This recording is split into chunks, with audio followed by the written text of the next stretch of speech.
सुंदरकांड रामायण का बहुत important chapter है। यह हनुमान जी के लंका जाने की कहानी है। हनुमान जी राम जी की पत्नी सीता जी को ढूंढने लंका जाते हैं। यह चैप्टर एडवेंचर और भक्ति से भरा है। सुंदरकांड रामायण का एक शाइनिंग जेम है। इसमें भक्ति की ताकत और करेज की पावर दिखाई गई है।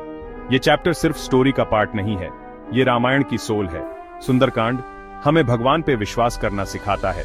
मुश्किल टाइम में भी फेथ रखना कितना इंपॉर्टेंट है, ये हमें बताता है। हनुमान जी की जर्नी हमें ब्रेव बनने और कभी होप न छोड़ने की इंस्पिरेशन देती है। हनुमान जी भगवान राम के लॉयल डिवोटी हैं। वो सीता जी को ढूंढने का डेंजरस मिशन लेते हैं। वो समुंदर पार करके लंका जाते हैं, जो रावण का राज्य है। जब सब निराश हो जाते हैं, तब हनुमान जी आगे आते हैं। सिर्फ वही समुंदर पार करके सीता जी को ढूंढ सकते हैं।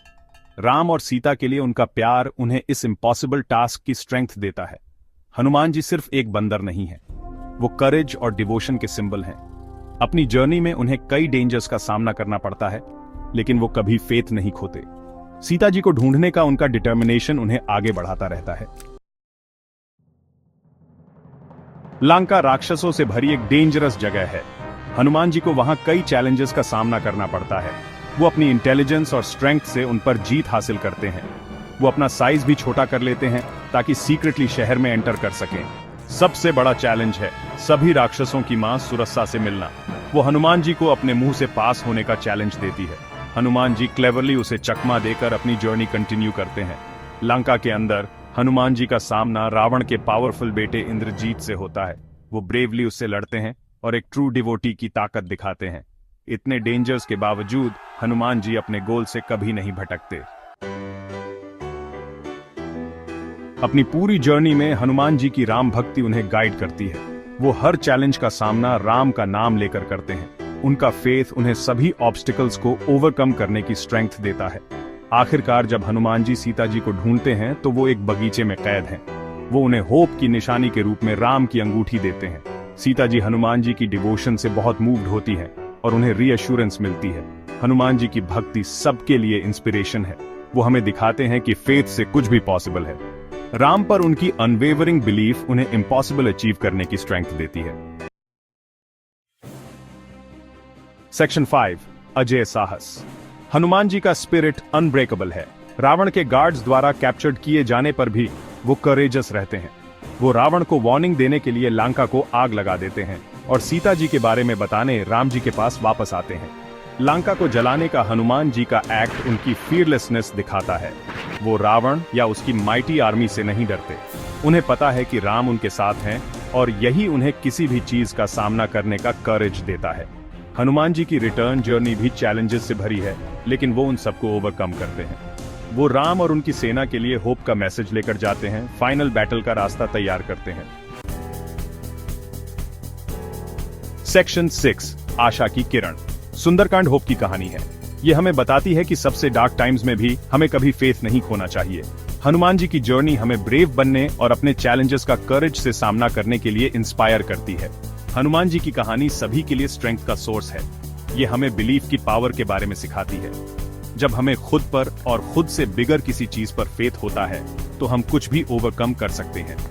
सुंदरकांड हमें याद दिलाता है कि हम अपने स्ट्रगल्स में अकेले नहीं हैं। जैसे हनुमान जी को राम का सपोर्ट था, वैसे ही हमें अपने फेथ और अपने लव्ड वंस का सपोर्ट है।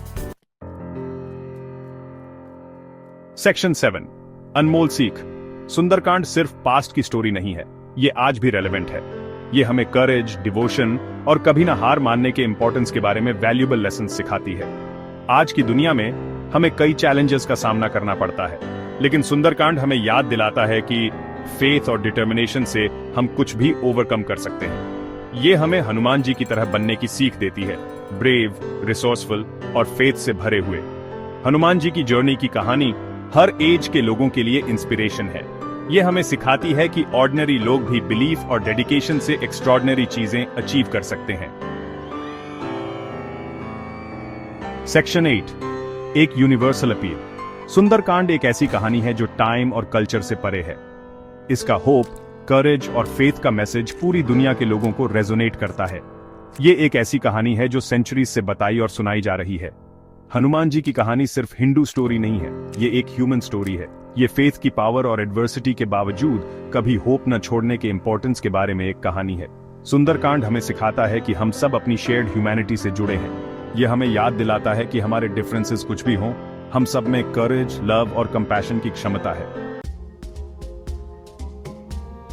सेक्शन 9 कंक्लूजन, एक स्थायी विरासत। सुंदरकांड रामायण का सिर्फ एक चैप्टर नहीं है, ये होप का बीकन है, फेथ की पावर का प्रमाण है और करेज और डिवोशन की एक टाइमलेस कहानी है। इसका मैसेज जनरेशंस और कल्चर्स में लोगों को इंस्पायर और अपलिफ्ट करता रहता है। जैसे ही हम हनुमान जी की जर्नी की कहानी पढ़ते हैं, हमें अपनी ग्रेटनेस की पोटेंशियल की याद आती है। हम सीखते हैं कि हम में से हर एक के अंदर ऑब्स्टिकल्स को ओवरकम करने की स्ट्रेंथ, अपने फियर्स का सामना करने का करेज और खुद पर और खुद से ग्रेटर किसी चीज पर विश्वास करने का फेथ है। सुंदरकांड की लेगेसी जीवित रहती है, हमें याद दिलाती है कि सबसे डार्क टाइम्स में भी हमेशा होप होती है और फेथ को अपना गाइड बनाकर हम इम्पॉसिबल को अचीव कर सकते हैं।